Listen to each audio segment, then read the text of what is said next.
It was a Tuesday in October 2025, the kind of gray dawn that clings to your bones in Halifax. Sarah MacKenzie stood on the weathered dock of the Irving Shipyard, her calloused hands gripping the railing as if it were the last tether to her world. At 42, she was the backbone of the Naval architecture team, designing hulls that could slice through ice floes and evade torpedoes. Her sketches weren't just lines on paper, they were lifelines for her crew, for the men and women who'd submerge into the abyss to keep Canada's shores safe.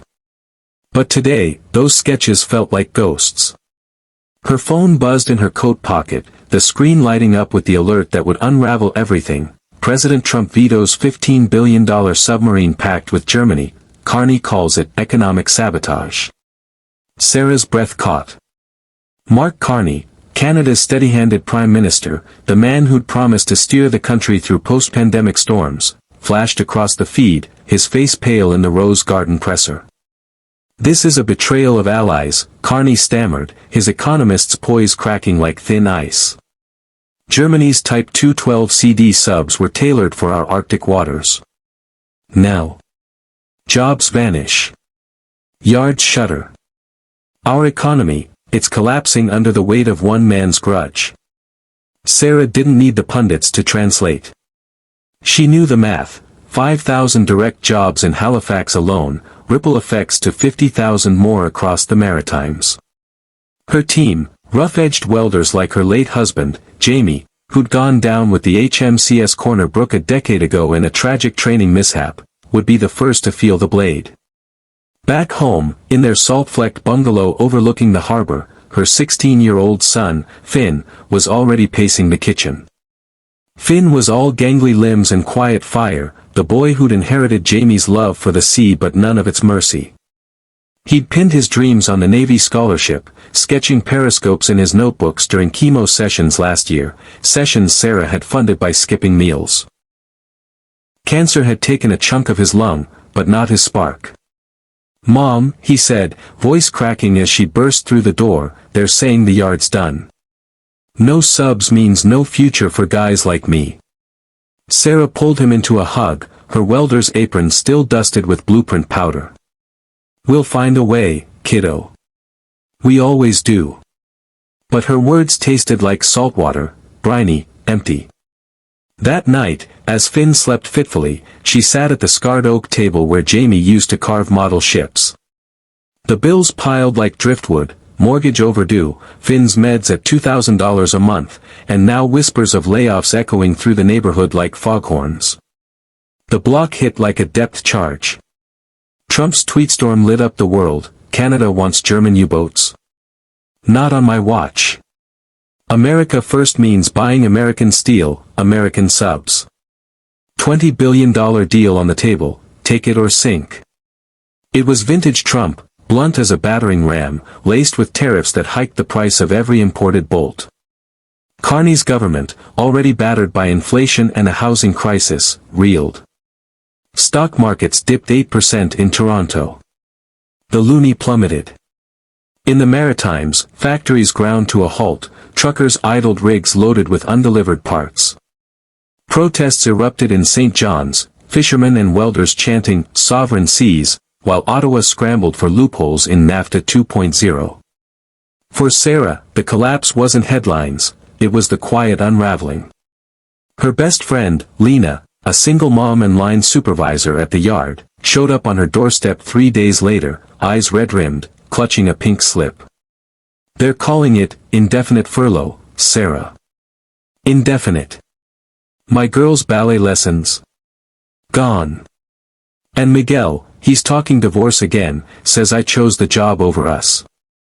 Lena's voice broke, and Sarah's chest tightened.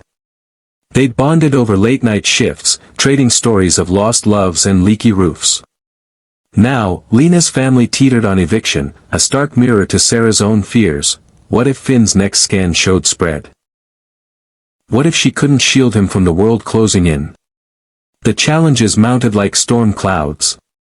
Sarah threw herself into salvaging what she could: midnight meetings with union reps, cold calling suppliers for freelance gigs.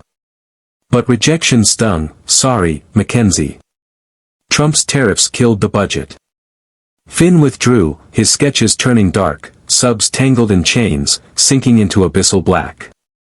At a town hall in the old naval armory, Carney appeared via video link, his suit rumpled, promising diplomatic miracles.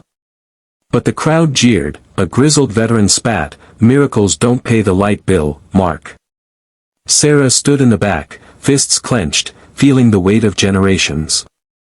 Her father, Old Man Mackenzie, a World War II corvette captain who'd stared down U-boats, whispered from his armchair at home, "The sea doesn't forgive weakness, lass.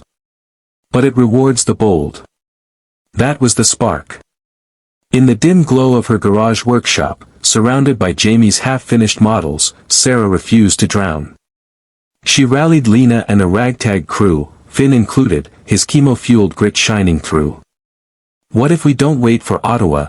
she challenged them one rainy evening, unrolling her blueprints. "The Germans had the hulls, but we've got the know-how for Arctic mods, ice-breaking keels, silent props for polar hunts. Trump's blocking imports. Fine. We build Canadian." It was madness on paper, a grassroots pivot to prototype a hybrid sub, part salvage from the old Victoria-class fleet, part 3D, printed innovations funded by a desperate Kickstarter. Challenges piled on, skeptical investors hung up, suppliers jacked prices under tariff pressure. Finn collapsed during a late-night weld test, his breath ragged, forcing Sarah to confront her terror of losing him like Jamie. "I can't bury another dreamer," she sobbed in the ER, holding his hand as monitors beeped.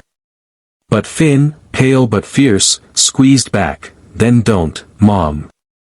Build the damn thing. For Dad. For us." Lena cracked too. Her marriage frayed to threads in screaming matches over empty cupboards. Yet in those fractures, bonds forged stronger.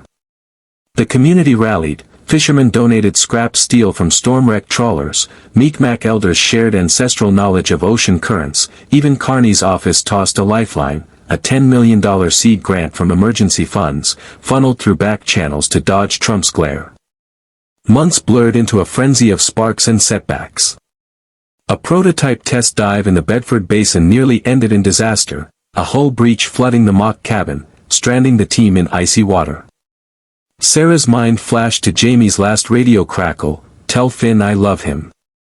She clawed to the surface, gasping, pulling Finn with her. "We're not sinking," she roared to the gasping crew. "Not today." By spring 2026, as cherry blossoms dusted Halifax like fragile hope, the miracle surfaced.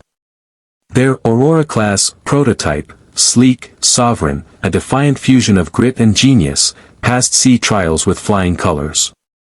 Carney, vindicated, announced a national consortium. Canada would build its own fleet, partnering with allies but on its terms. Trump's bluster faded into trade talks, the economy, battered but buoyant, rebounded with 20,000 new jobs in green shipbuilding. The loonie steadied. Protests turned to parades. Sarah watched from the dock as the Aurora slipped into the waves, Finn at her side, cancer in remission, acceptance letter to Naval College in hand. Lena's family mended over shared suppers of fresh cod, Old Man Mackenzie saluted from his porch, tears carving tracks in weathered cheeks. "You did it, lass," he murmured. "You turned the tide." Fade out on the sub's wake, merging with the horizon. Voiceover swells, in the depths of despair, one family's fight became a nation's roar. Sovereignty isn't given, it's seized. Resilience isn't luck, it's legacy. And that's the story of how Canada didn't just survive the storm, it sailed through it. If this tale of unbreakable spirit hit you in the feels, like it did for thousands of families fighting back, smash that like button to show your support for stories that matter. Hit subscribe and ring the bell for more real talk epics on the edge of history. What's your unbreakable moment? Drop it in the comments, we're all in this ocean together. Thanks for diving deep with us. Fair winds and following seas. End screen, channel logo pulses with waves. Text, subscribe for more, geopolitics with heart. Next up, how one tweet toppled an